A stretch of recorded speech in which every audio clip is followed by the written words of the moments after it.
Jina yangu ni Joseph Nyanga Andima. Na kutoka kwangu nyumbani ni kazi tulikuwa tunafanya ya maparapara, kujenga mataraja, ndio nitoa nyumbani. Nikaenda mpaka nikakuta nimesahau. Nimekaa mpaka nimesahau. Ilikuwa 1990 ndio nilitoka hapo. Nikaenda Kaparaneti, nikafanya kazi huko, nikatoka nikaenda mahali inaitwa Kabartonjo.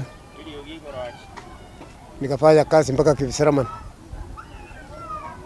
Kutoka hapo sasa nikawa nasunga nikakuja kurudi mambo ya nikaingia Kiritam, kujenga damu mwingine huko. Kutoka nikaingia kazi ya michengo sasa hapo town Kaparaneti. Sasa hapo ndio nilienda tu kidogo nikakuta nimesahau nyumbani. Siku mambo ya simu ilikuwa hakuna, sikuwa na namba. Sasa nilienda tu hivyo, sasa nikashindwa. Hata ningekuja nyumbani singejua nyumbani wapi. Nimepatirika kabisa. Sasa mimi nimekaa, hata nilikuwa na wengine huko. Kuna watoto wengine nimeacha huko.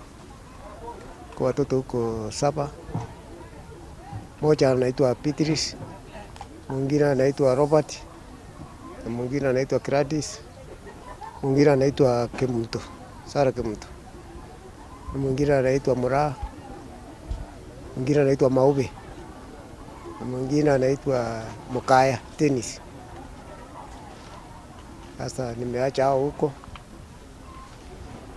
Hao watashughulikia vile watakuja pande.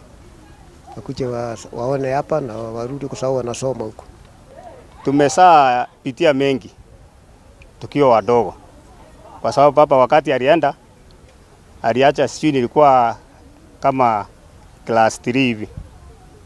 Nilikuwa class 3 wakati alitoka hapa. Na hiyo wakati alitoka hapa alikuwa na pipi anaitwa alikuwa anaitwa Sunday.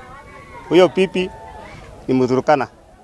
Huyo Mturkana wakati alikaa hapa wakakaa na yeye hapa. Huyo Mturkana akakuja akakonjeka. Akakuja akatibiwa, mama ndiye alikuwa anamchunga.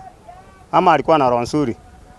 Akachunga huyo Mturkana mpaka huyo Mturkana akapona.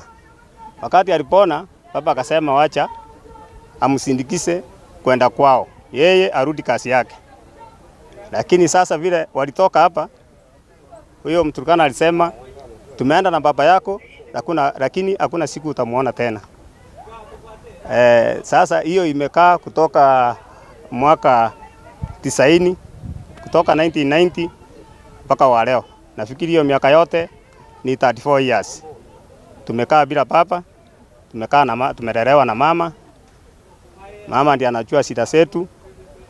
Mama ndiye ametulea. Lakini wakati alikuwa anatulea, tulikuwa tunauliza yeye, wapi baba yetu? Baba yetu wako wapi?